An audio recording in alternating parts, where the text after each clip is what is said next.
Hola, ¿qué tal? ¿Cómo están? Muy buenas tardes, muy buenas mediodías en Argentina, muy buenas tardes, ya tardecita acá en España. Muy bienvenidos, soy Mauricio Weintraub y estamos empezando un nuevo encuentro de nuestro ciclo. Rosa Sánchez, estoy viendo a ver si finalmente podemos contactarnos. Hace un par de semanas que no nos vemos. Tuvimos un par de semanas sin estar conectándonos con ustedes, sobre todo porque coinciden con viajes, coinciden con algunas actividades y a veces por más que tratamos de armar la agenda, a veces es totalmente imposible congeniar. Entonces realmente no hubo manera. Estoy tratando de darle entrada a Diana, pero parece que por ahora no, y no sé tampoco Rosa. Eh, Hoy tenemos la segunda parte de lo que es el narcisismo, que empezamos, como les digo, hace ya 3 semanas. Y bueno, sí, mientras hablo con ustedes, sigo tratando de ver si se puede unir Diana, que la tengo ahí, pero cuando le doy entrada no termina de aparecer. Eh, Como les decía, es la segunda parte del narcisismo. Eh, que empezó hace 2 semanas, en donde venimos trabajando un poco la manera, digamos, estamos partiendo un poco de lo que se conoce en general como lo que se llama habitualmente un narcisista, ya sea desde lo popular, desde lo psicopatológico, desde otros aspectos. Estamos viendo, como siempre, o tratamos de darle una vuelta, desde la mirada de las escenas matrices, cómo nosotros vemos el tema del narcisismo. Siempre para nosotros aquella persona que necesita ser visto es porque no ha sido visto. Y justo digo esto ahora que te empiezo a ver. Hola Diana, ¿cómo estás? Ya te creías que te ibas a librar de mí, ¿eh? No, no, no, no, no, no, no, todo lo contrario. Estaba haciendo como la tía, estaba estirando, estirando, a ver si finalmente entrabas. ¿Cómo andas, Diana? Bien, muy bien. No te veo, pero Ah, bueno, te bueno, oigo y estoy aquí, que ya es bastante, que he bueno. tardado mucho hoy en entrar. No Sí, sé. no sé qué habrá pasado. ¿Me escuchás bien? Sí, sí, te escucho bien, Bueno, te escucho bueno, bien. bueno, yo también, yo también. Bueno, estaba simplemente empezando nuestra charla diciendo que es la segunda parte del narcisismo, que lo empezamos en realidad hace 2 o 3 semanas, tuvimos 2 miércoles sin estar, bueno, porque yo estoy ahora en España y entonces coincidió con el viaje de Buenos Aires a Madrid y después coincidió con otro viaje intermedio, bueno, fue muy complicado. Por más que tratamos de armar las agendas, a veces es imposible. Sí, y además coincidió eso con Semana Santa, viajes, tu viaje. Pero Exactamente, bueno, así que exactamente. causamos un poco, que nos echen de menos, no está Sí, que mal, nos porque así. extrañen un poquito no viene mal, no viene mal, no viene mal. Bueno, no sé, estabas aquí cuando el apagón, hemos tenido nada, un pequeño Oh, apagón nacional. estaba estaba aquí en el apagón, sí, me quedé varado en la estación de Sevilla de tren durante 5 horas y no había manera, no había manera. Fue realmente una situación bastante impresionante, ¿no? Porque no tenés idea de lo que pasó, de cuándo volvió la luz, de si se viene la noche y qué pasa si no hay luz. Bueno, son esas situaciones que uno no imagina vivir, ¿no? Y sin embargo las vive, realmente. Ya.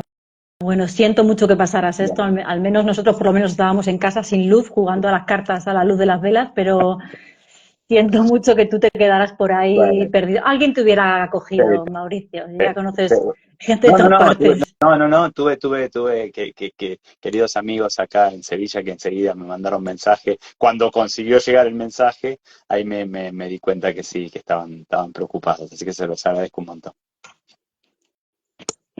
Bueno, dice Juanita, si os echamos de menos, cuando si se os extraña cuando no hay charla. Bueno, gracias, Bueno, Juanita. bueno, gracias Juanita, que siempre nos acompaña. Bueno, y si querés, Diana, empezamos con el tema de hoy.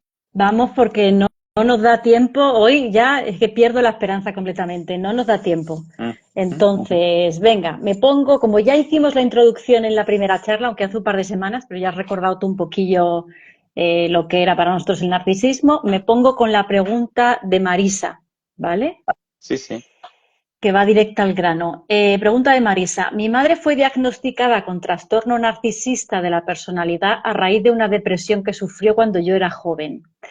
En mi proceso terapéutico me ha quedado claro que por ahora he de estar alejada de ella, si no me invade, como hizo siempre, y usa a mis hermanas para intentar hacerme sentir culpable por alejarme yo.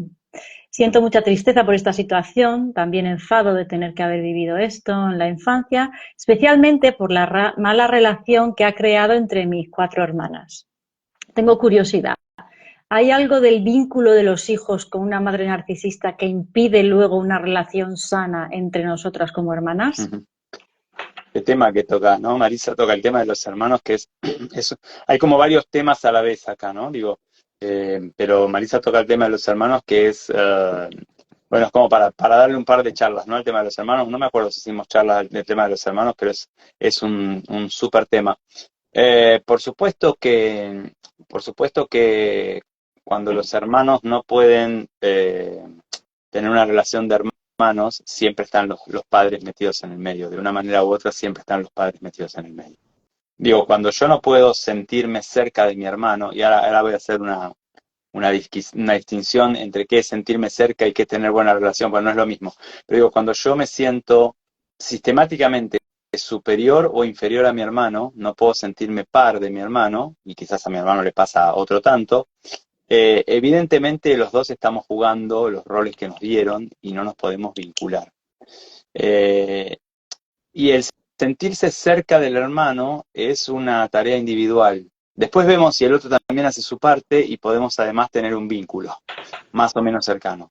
Pero uno puede no tener un vínculo muy cercano con su hermano y sin embargo sentirse cerca, afectivamente, y no sentirse ni más ni menos, o no, o uno puede tener un vínculo cotidiano con el hermano y sentirse todo el tiempo más o menos que el hermano, ¿no?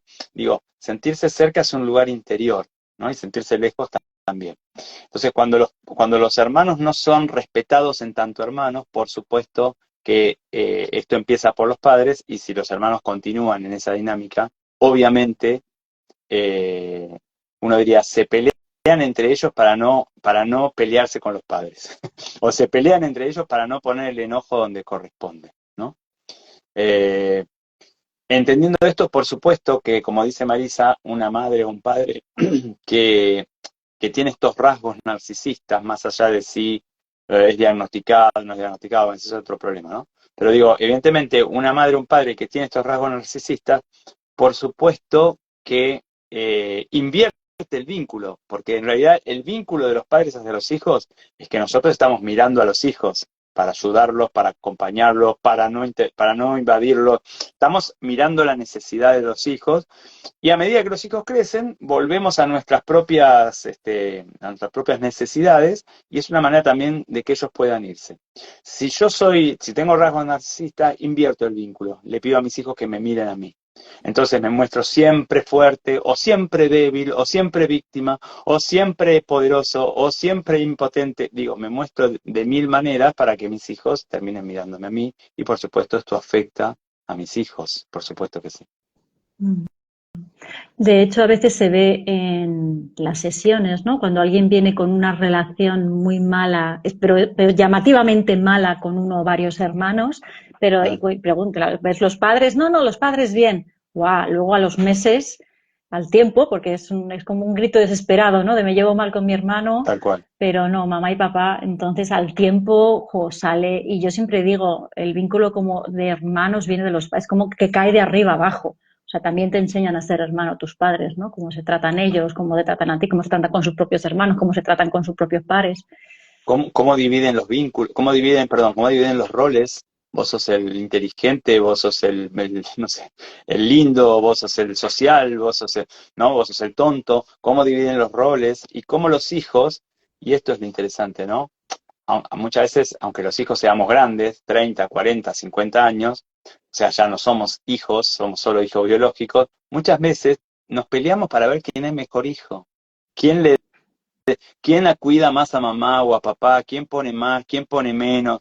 Digo, y ahí entramos a pelearnos con nuestros hermanos y nuestros padres siempre quedan sin cuestionamiento, ¿no? Yo siempre digo que dos hermanos que se llevan bien son dos hermanos que hablan mal de los padres. Se juntan para hablar mal de los padres. Por supuesto también hablarán bien, ¿no? Pero digo, este momento para mí tan amoroso de dos hermanos juntándose para hablar mal de los padres, me parece bellísimo siempre, porque ahí los hermanos se juntan. Oye, pues ahora estoy cayendo, porque no te creas que yo no, como no tengo hermanos, no he tenido esa experiencia, pero miro a mi alrededor y digo, joder, los hermanos no te creas que se llevan muy bien, ¿no? Ya llevo tiempo pensándolo, que digo, joder, qué problemática hay también entre hermanos, pero justo acabas de decir eso de unos hermanos que yo conozco que se llevan súper bien y es verdad que hay un cuestionamiento grande hacia los padres. Sí, sí. Cuando los hermanos se llevan bien, en general coinciden en cuestionar a los padres. Cuando los hermanos no pueden cuestionar a los padres, en general pelean para ver quién es mejor hijo. Y se terminan peleando ellos, ¿no? Y Ya. esto es triste porque uno lo quiere al hermano. Puede estar muy enojado por un montón de cosas o distanciado, pero uno quiere al hermano. El hermano es la única persona en la vida que tuvo estos mismos padres, aunque no son exactamente los mismos, ya lo sabemos, ¿no? Pero digo, es la única persona en la vida con la que viví en esa casa y que era mi par, ¿no? Sí. Claro, imagínate, claro, es la única persona que realmente sabe, pues, el Tal cual. ambiente, las cosas ¿No? Y de... Pero ¿y eso además, que has dicho? perdóname, Diana, parece una charla de hermanos esta, pero no importa, entraron los hermanos y vamos por ahí. Y además, digo, muchas veces mi hermano me completa mi propia historia, me cuenta cosas de la dinámica familiar que yo no me di cuenta o no sabía o no vi, y él me la cuenta, y esto es como un rompecabezas, me vienen piezas que me faltan en mi mirada, en mi vivencia, en mi experiencia, ¿no? Pero claro, para que eso pase, tengo que poder estar cerca de mi hermano. Y esto es todo un trabajo, a veces.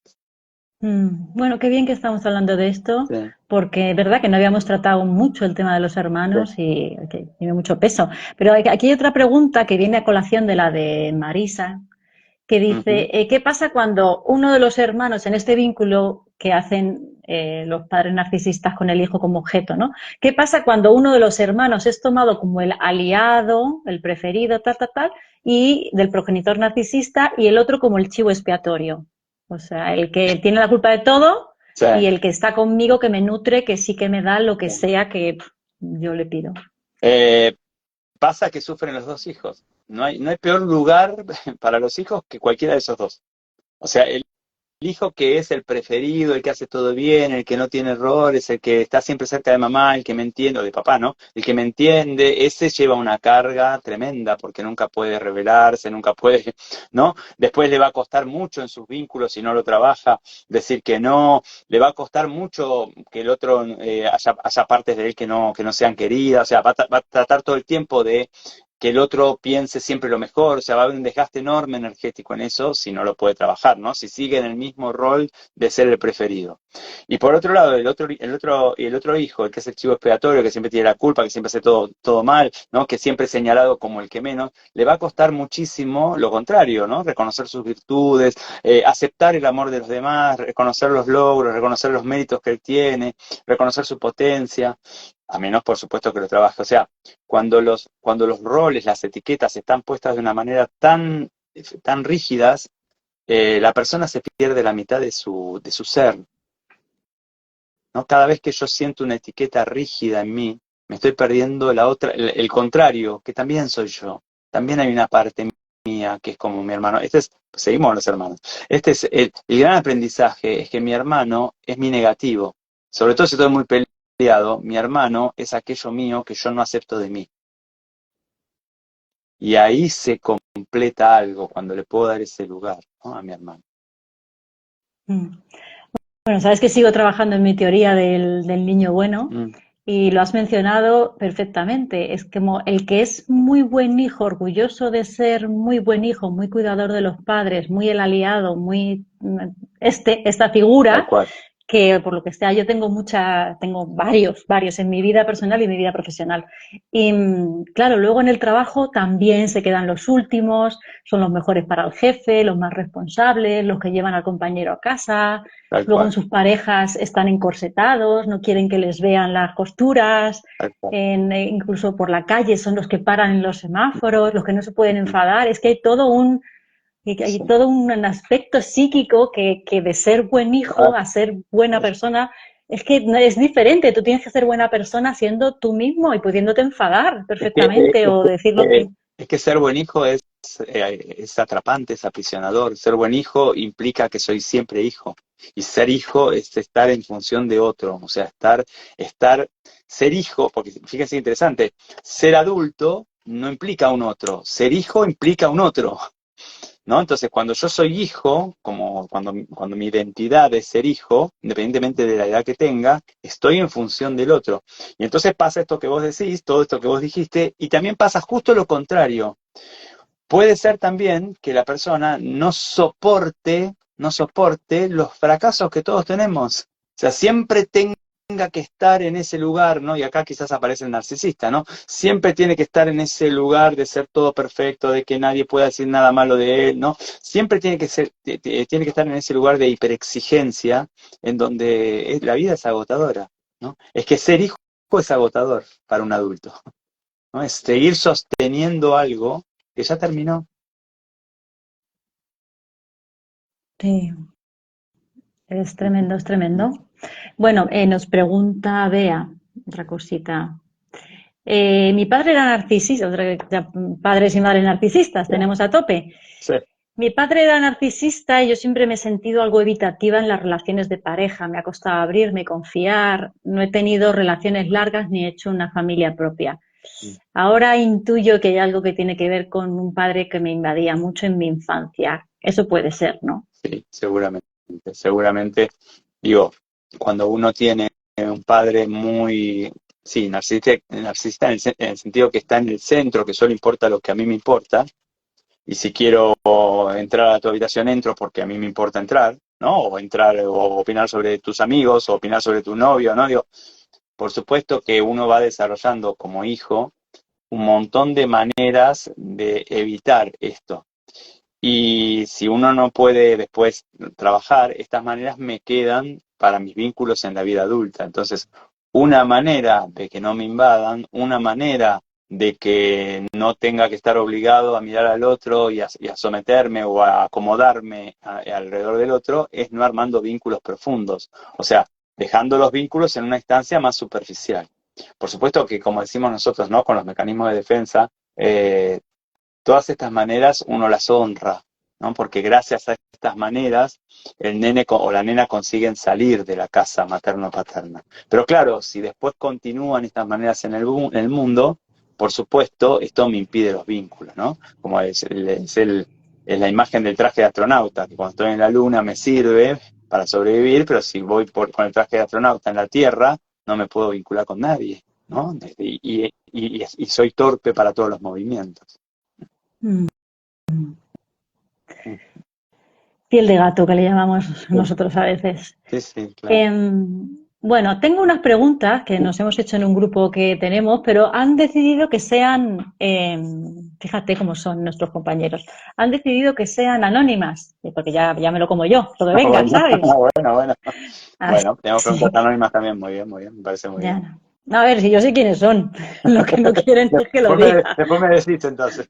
Pues sí, mira, Dale, se lo bueno, merecen. A ver, porque te pregunta una de estas fas que han alguien, saltado ahí. alguien, Alguien. alguien pregunta. Alguien pregunta, ¿por qué se dice que el narcisista no va a terapia? ¿Hay algo de verdad en eso o es un mito?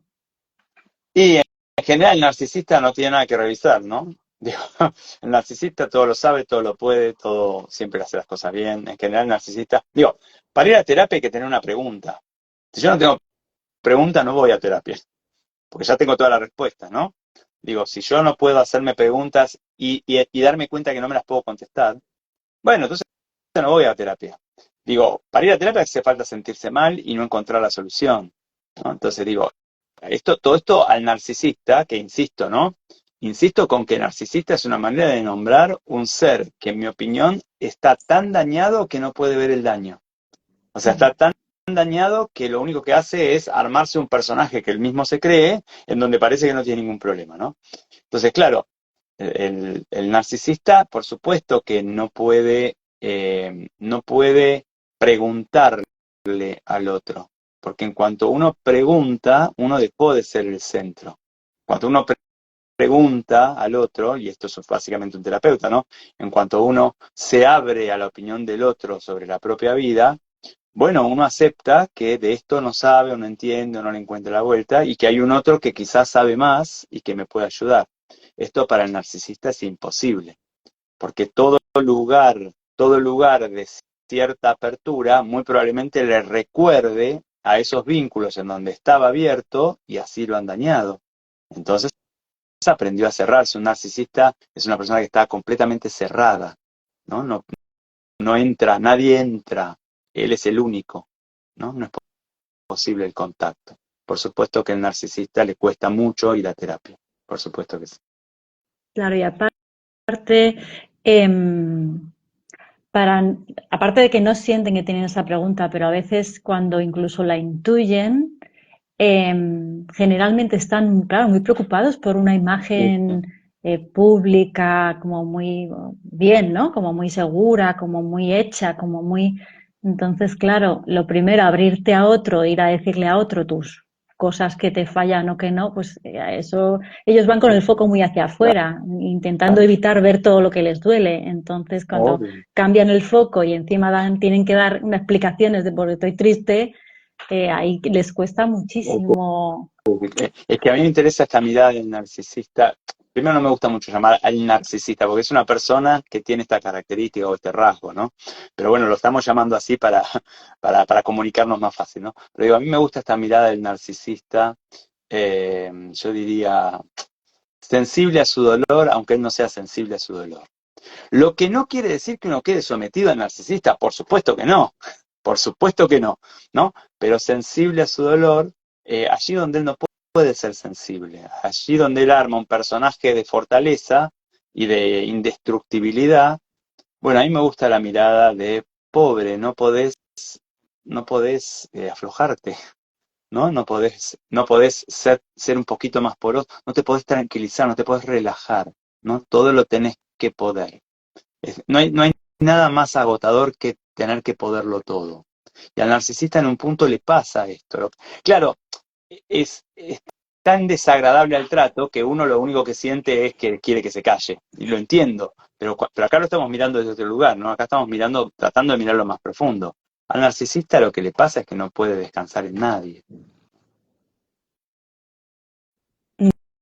Ni siente que puede casi ni siquiera intentarlo. Sí, es esa parte blandita, Sí, blandita, inaccesible. sí, De hecho, cuando alguna vez tienes a alguien, quizá no narcisista, pero con rasgos narcisistas, un poco más por encima de la media que todos tenemos, que ¿no? todos tenemos. Yo siempre pienso que hay que entrarle con una energía muy yin, Sí. a no ser que, bueno, pues que la cosa se levante y entonces ahí tienes que hacer otras cosas, ¿no? Pero como que la forma de llegar no es nunca desde el que haces o sino desde una energía yin y mucho contacto con la tristeza y así como muy suavecito. Hay que tener como especial cuidado porque son muy frágiles. Y a veces parece como que se rompen. Es que es interesante lo que estamos hablando, eh, porque a veces parece como que se rompen, si uno ¿no? Los apura un poco, o los expone un poco a algo más profundo que de lo que les pasa, y entonces ahí es como vos decís, ¿no? Uno tiene como que ir bordeando de a poco hasta que vayan cediendo un poquito, pero también a veces es necesario romper algo. O sea, veces, eh, también a veces en chocarlos con cierta realidad, y por supuesto acá es todo un arte y uno no sabe la respuesta hasta que aparece la respuesta. O sea, uno no puede prever con seguridad lo que va a pasar, pero a veces las defensas, porque finalmente el narcisismo es una manera de defenderse del dolor, a veces las defensas están armadas de una manera tan rígidas que si uno no golpea un poco, es muy difícil que algo se agriete.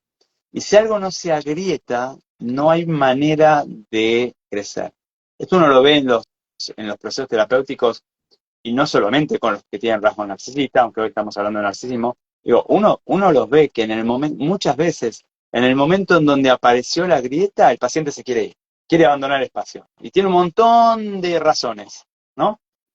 Justo en el momento donde algo se agrieta y algo tiene la posibilidad de ir a otra instancia, el paciente justo ahí se quedó sin dinero, justo ahí no tiene más horario, justo ahí se cansó, justo ahí se enojó con el terapeuta.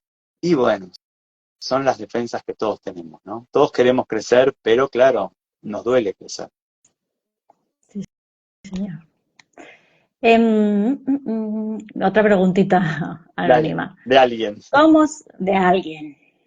Dale. ¿Cómo saber si estoy en una relación con una persona narcisista o si simplemente es que no sabe vincularse de manera emocional. Eh, También les he dicho, no somos el oráculo de Delfos, ¿eh? O sea, claro. podemos dar indicaciones, Lo que pero pasa es que ahí es cuando quizás a mí me interesa, yo diría, diferenciarnos de la media, ¿no? ¿Cómo saber si mi pareja es narcisista? Bueno, todos somos narcisistas. Acá el problema no es si la pareja es narcisista, el problema es qué hago yo con una persona que tiene algún rasgo narcisista, sea mi pareja, sea no mi pareja, o qué hago yo con mis propios rasgos narcisistas. O sea, porque insisto con esta idea, el narcisista, vamos a ponerlo así, es alguien que está en el centro y exige que lo miren, pero necesita un otro que lo mire. O sea, es alguien que está en el centro y exige atención exclusiva y que todo pase por él. Pero necesita un otro que juegue la otra parte del juego. Porque si no, el narcisista no arma un vínculo. O sea, el narcisista no arma un vínculo con cualquiera. Me hiciste acordar de mi papá. Mi papá, yo no lo definiría como narcisista, pero tenía un rasgo muy narcisista que era este. Él quería hablar de algo y él empezaba a hablar. O sea, no estaba en él la pregunta si él quería contarte algo, no estaba en él la pregunta de si a vos te interesaba. anda como mi padre, ¿eh? A ver si Pues, ahora somos hermanos, capaz que somos hermanos, sospechosamente. Diana, pues. Entonces, digo, yo me acuerdo que yo fui, obviamente, educado por mi papá y mi mamá, y fui educado por mi papá que hacía esto, y mi mamá que se quejaba y escuchaba, porque mi mamá se quejaba y escuchaba. Entonces yo tenía estas dos posibilidades. O era como mi papá, que yo no era como mi papá, quizás porque sufría mucho cuando mi papá hablaba y a mí no me interesaba, pero había que escucharlo, o era como mi mamá que escuchaba. Y obviamente fui como mi mamá durante mucho tiempo, que mi papá empezaba a hablar y yo escuchaba. Tanto era así que mi mamá decía, tu papá dibuja una oreja en la pared y ya está, para él es suficiente. Bueno, otro día analizamos a mi mamá. Pero digo, durante mucho tiempo yo también escuchaba porque era ese el parámetro que tenía. Y un día con el proceso, con el trabajo, con lo que sea, bueno, empecé a darme cuenta que más allá de que mi papá hablaba y tenía este rasgo, yo podía hacer otra cosa de lo que hacía mi mamá. Me acuerdo en una charla, me acuerdo que además era en una charla ya era grande, habíamos encontrado para comer, y mi papá empezó a hablar de no sé qué cosa, que por supuesto a mí no me interesaba, y yo en un momento le dije, disculpame papá, pero no me interesa lo que me estás diciendo. Y la cara de sorpresa de este hombre, que se ve que nadie le decía nunca, que, ¿no te interesa? No, la verdad, perdóname, pero no, empezaste a hablar de un tema que no, ni me interesa, ni sé de qué, no quiero hablar de esto. Y como mi papá dijo, no me había dado cuenta, y me dijo, ¿y de qué querés hablar? O sea, muchas veces no, pero muchas veces el narcisista, entre comillas, está sostenido por el otro que siempre se queda en las sombras. Y yo diría, cuando uno deja de estar en las sombras, y algo va a pasar en ese vínculo. O el narcisista cambió, o bueno, o quizás cambio de vínculo, o no sé qué, pero ya no me encuentro más con un narcisista. Para no estar con un narcisista, yo tengo que poder no estar en las sombras. Si no, nos necesitamos mutuamente. Claro, pero es que las sombras, la víctima, es un lugar muy Y, calentito también. claro. Y bueno, mi Ah, mamá se quejaba, y se murió al lado de él, vivió 50 años con él. ¿No? claro. Hay gente que no quiere crecer, quiere quejarse. Bueno, Que también así es como les vuelve, ¿no? Esto tan como judío cristiano del sacrificio y del bueno, ya que voy a hacer, pues ya me quedaré con él y le cuidaré y ya. tal cual. Pues ahí también te vuelve un poco ese sacrificio infantil, que al final también no dista mucho de ese síndrome del niño bueno, ¿no? Estoy aquí y soy Obviamente. el bueno y me puedo quejar y puedo ser la víctima y puedo criticar y además desde ahí manipular un montón de cosas, pero sigo quedando muy bien, para mí y para al Y alrededor. muchas veces para los hijos, ¿no? Muchas veces para los hijos a quien le cuento lo malo que es el padre o la madre y yo quedo como la víctima que tengo que escuchar cómo hablan. Y en realidad eso es un vínculo de dos en donde cada uno ocupa un lugar y decide ocupar ese lugar, ¿no? Sí. Justo me estaba viniendo ayer una sesión igual que decía, "Jo, es que se daba cuenta, ¿no? Un paciente después de una charla larga. Claro, es que mi madre me decía, ven hijo, qué malo es tu padre, ven, pero Claro, claro. mucho más de eso no, ¿sabes? Entonces, ¿cuánta necesidad de ser la buena, ¿no? Para eso necesitas Exactamente. un malo. Exactamente. Exactamente. Es un juego que se juega muchísimo con los hijos, ¿no? Digo, lamentablemente es un juego que se juega muchísimo. Yo tengo un problema con mi pareja y busco un aliado, y el aliado suele ser mi hijo. Y mi hijo entonces empieza a quedar en el medio de una relación que no le corresponde quedar y tiene que optar y escuchar cosas que no le corresponde escuchar y optar por lo que no puede optar, ¿no? Sí, estos son movimientos eh, muy frecuentes y muy dolorosos también, que después necesitan todo un tiempo para sanar. Sí, sí. Claro, sí, eso que yo digo de hacer consorte a tu hijo y que te sostenga. Y fíjate Tal qué cual, cambio, qué inversión, qué inversión. O sea, no tal solo cual. ya no, o sea, no solo no le estás tú sosteniendo a él, que es lo No, que necesita porque es claro, pequeño, claro. sino que él te cuide a ti. Claro, luego hay tantísimas personas de mayor con el de ser cuidadores emocionales, de ser Tal sostenedores cual, patológicos, de no, yo le cuidaré hasta que muera a mi padre, a mi tal cual. madre, a mis hermanos, ¿ves? Llevas sosteniendo desde que tienes a lo mejor 8 años a tu propia madre, has aprendido eso, has aprendido que tú eres eso, Tal que cual. tú vales y haces eso y que tú estás aquí para hacer eso. Es más, yo invito a todos los amigos que nos están escuchando a pensar, como hoy estamos con el tema del narcisismo, se puede hacer con otros temas también, pero a pensar, cuando yo siento que estoy en una relación con un narcisista y me siento víctima del narcisista, ¿no estaré repitiendo en algún punto la pareja de mis padres? ¿No estaré repitiendo al sentirme víctima a uno de mis padres que me contó cómo era víctima del otro? Porque, insisto, en una pareja no hay víctimas. Hay dos que construyen un vínculo. Entonces, muchas veces la palabra narcisista, que en realidad es un trastorno tipificado, ¿no? El trastorno narcisista de la personalidad, es utilizada como una acusación. Y es utilizada como una acusación de alguien que se siente víctima del narcisista. Y de esa transformación de un diagnóstico hacia una acusación, yo me quiero alejar. Digo, porque hasta el diagnóstico te lo acompaño, aunque me parece que el diagnóstico a veces es un poco rígido, pero hasta el diagnóstico va, ok, lo tomo. Ahora, cuando alguien en un vínculo acusa al otro de ser un narcisista, e inmediatamente se ubica en el lugar de víctima, no, entonces estamos utilizando un término para acusar.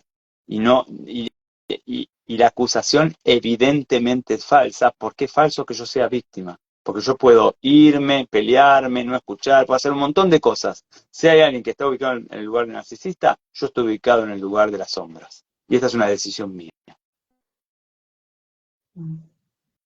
De hecho, es un cuadro que no creo que esté muy oficialmente diagnosticado a gran escala. Yo creo que el 99% de las personas a las que otras personas denominan narcisistas no tienen ningún tipo de diagnóstico al No, respecto. seguramente que no, claro. Porque además es una palabra que está popularmente ya incluida en nuestro lenguaje coloquial. ¿No? Es como el complejo de Edipo, digo, son palabras que vienen de la psicología, vienen sobre todo del psicoanálisis, y después ya son tomadas popularmente con toda una carga, en general tiene que ver con esto, ¿no? Ujú. Bueno, otra preguntita que Dale. tiene que ver con las relaciones de pareja que me han dicho, anda, hazla por fin.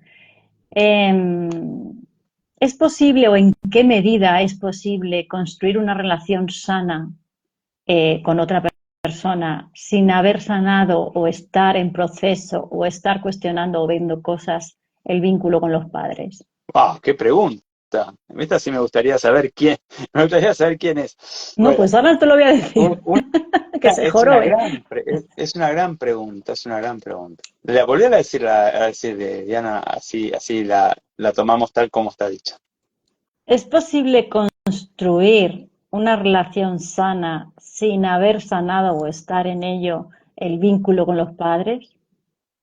Es una gran pregunta porque lo diría así, es posible construir una relación sana en aquellos terrenos en donde he sanado bastante del vínculo con mis padres. Y en aquellos terrenos en donde todavía no he sanado, si quiero construir una relación sana, tengo que estar en proceso y sobre todo tengo que poder darme cuenta de cuando mi pareja, pues estamos hablando de una relación de pareja, cuando mi pareja se parece demasiado a mi mamá o a mi papá, y cuando yo entro entro a ser un niño, ¿no? Como me decía una paciente el otro día, ¿no? Porque mi jefa me trata como me trataba mi mamá, me trata como me trataba mi mamá cuando yo era niña. Y yo le digo, sí, pero ni es tu mamá ni sos una niña. El tema es que vos te ubicás en el lugar de niña. ¿No? Digo, entonces, eh, ¿es condición sine qua non haber sanado todo para armar una buena pareja, una pareja sana? No, por supuesto que no, por supuesto que no. Pero tengo que estar alertado de que muy probablemente aquello que no he sanado en la relación con mis padres muy probablemente se me vaya a repetir en la relación con mi pareja y muy probablemente me vaya a desordenar. Si estoy alertado, cuando esto me desordena, voy a mi sesión, lo llevo, ¿no? Lo llevo en los lugares que son lugares de crecimiento personal, etcétera, etcétera, etcétera. Tomo esto y lo llevo. Porque si no, lo que voy a hacer es meter todo esto en mi pareja y empezar o yo no ser quien soy, o a pedirle a mi pareja que no sea quien es. Y ahí, sí, como mi pareja probablemente haga lo mismo, ahí es cuando pasamos de ser dos a ser dos, más los dos padres cada uno, pasamos a ser seis en la pareja, ¿no? Y ya es como muy difícil, ya como muy difícil. Ya. Pero bueno, imagínate, pongámonos en un peor escenario del que has dicho. No te, y me vas, ya sé que vas a decir, pues que se busque uno. No tengo espacio terapéutico, no tengo terapia, o he hecho terapia y ahora estoy en un impasse, ahora no estoy haciendo. Y bueno, pues he hecho y tengo cosas sanadas, tengo una relación más o menos, pero me doy cuenta en mi relación, ¿no? Que me quejo. Me quejo y me victimizo como se quejaba y se victimizaba mi madre. Si yo no hay un otro que me lo pueda ver y decirme, oye, que tienes esto pegado en la espalda. Ujú. ¿No ves que cuán difícil? ¿Cómo puedo verlo yo? ¿Qué debería Es muy- preguntarme yo? O sea, si repito mucho algo, si me viene una emoción muy fuerte, no. o sea, te pongo ¿sabes? O sea, si le estoy poniendo mucho de más a algo, si es que me pasa siempre, o sea, es más cantidad, es más cualidad. Yo diría es cuando las situaciones se me repiten y por más que muchas veces entiendo lo que pasa, pero igual se me repiten, me desordenan, necesito que el otro cambie, no me permito ser yo porque tengo miedo de que se enojen, de que no me quieran, etcétera, etcétera, etcétera. O sea, cuando pasa todo esto, son señales de que hay algo, desde nuestra mirada, desde las matrices, son señales de que hay algo de la infancia, que hay algo de mi historia, que no está sanado y que pulsa porque yo lo vea y lo pueda ir a sanar. Digo, si me doy cuenta de todo esto, yo creo que el gran movimiento es ir a buscar ayuda. Porque si no, suele ser muy difícil para uno solo, ya darme cuenta es muchísimo, es un gran logro, pero suele ser muy difícil para uno solo tener que transformarlo uno solo. Yo que hago terapia hace 27 años, por supuesto no hice 27 años consecutivamente una vez por semana, obviamente que no, pero y hago terapia con la misma terapeuta, aunque hubo un impasse con otra terapeuta, pero digo, yo he vuelto a terapia las 3 o 4 veces que volví en todo este tiempo, he vuelto en aquellos momentos que yo dije, esto que me está pasando ya me pasó un montón de veces, entiendo bastante lo que me pasa, pero me sigue pasando, no lo puedo cambiar. Necesito alguien que me ayude a esto que veo, bajarlo al cuerpo, bajarlo al sentir. Y esos momentos son importantes porque ahí es cuando ahí hay una pregunta. Cuando hay una pregunta, el terapeuta puede aportarlo. Bueno, te voy a hacer la última preguntita, que supongo ya Dale. es tan bonita. Mira, Bueno. dentro de la mirada hacia mis propios rasgos narcisistas, ¿qué pasos se pueden dar para escuchar una crítica sin sentir que se me derrumba mi identidad entera? Que es lindísima la pregunta. Eh, yo lo diría al revés. Más bien que qué pasos puedo dar para escuchar una crítica sin que se me derrumbe la identidad entera, yo lo diría, wow, se me derrumba la identidad entera por una crítica. dónde estoy, qué me pasó, que me dicen que, ay, no me gusta cómo te queda la ropa y yo siento que no sirvo para nada. O sea, ¿qué me pasó? ¿Qué me pasó en mi infancia? Porque si me pasó en mi infancia. ¿Dónde fui tan desvalorizado? ¿Dónde fui tan siempre señalado como el que estaba mal? ¿No? ¿Dónde fui tan poco mirado con amor? Que hoy una mera crítica sobre la ropa, sobre cómo toco el violín, sobre cómo atiendo como psicólogo, sobre lo que quieran, me siento que me desarma la identidad. Entonces, yo creo que la pregunta abre un montón de caminos. Y a veces en vez de la pregunta queremos como solucionar, ¿no? Pero en realidad la pregunta de qué me pasó me permite pensar un montón de cosas. La pregunta para mí, perdóname Diana, para mí tiene que ser en compañía de otro, con otro que me pueda ayudar a encontrar respuestas. Sí, porque además hay que también diferenciar un poco. A ver, a mí puede que me llegue alguien y me diga, oh, qué mal esto. Bueno, tiene por qué gustarme. O sea, no es que vaya a ser una cosa que diga, ay, qué bien, qué No, no, no, bonito. Pero no, por ya, supuesto, no, no. Y también hay gente muy respetuosa que viene y de la nada te dicen qué mal que te queda el pantalón. Y obviamente uno tiene que poner algún límite. Pero la pregunta es interesante porque no es cómo reacciono con el que me critica. Es qué hago yo cuando una crítica siento que me destruye la identidad. ¿No? No, después incluso al otro le puedo decir, mirá, no, nadie te preguntó por los pantalones. ¿No? Pero si yo siento que me destruye la identidad, siento que me mueve demasiado más allá de lo que hago con el otro, y está bueno ir a ver cómo se me armó esto a mí. sí, cuando vuelves a sentirte otra vez un niño, ¿no? A Tal veces cual. es tan como un rapto, ¿no? Como un secuestro de, Tal wow, cual, me siento tal cual, completamente un nene tal ahora. cual, tal Bueno, venga, les voy a dejar, me ha gustado esto de las preguntas anónimas, les voy a dejar que de vez en cuando me Alguna pregunta suelten. anónima manden. Pero manden también Sí. alguna con nombre. No sé, que no sean todas anónimas. Bueno, muy bien. Bueno, a ver, te libero para que sigas. Debes ser la persona que más conoce el transporte Ah, interurbano de España, porque nunca estás donde yo creo que estás. Estás por ahí siempre. sí, sí. Yo vivo en un vagón de Renfe, casi que trabajo más desde ahí que de otros lados. Así que es espectacular. Pero tenemos este fin de semana tenemos introducción a la formación.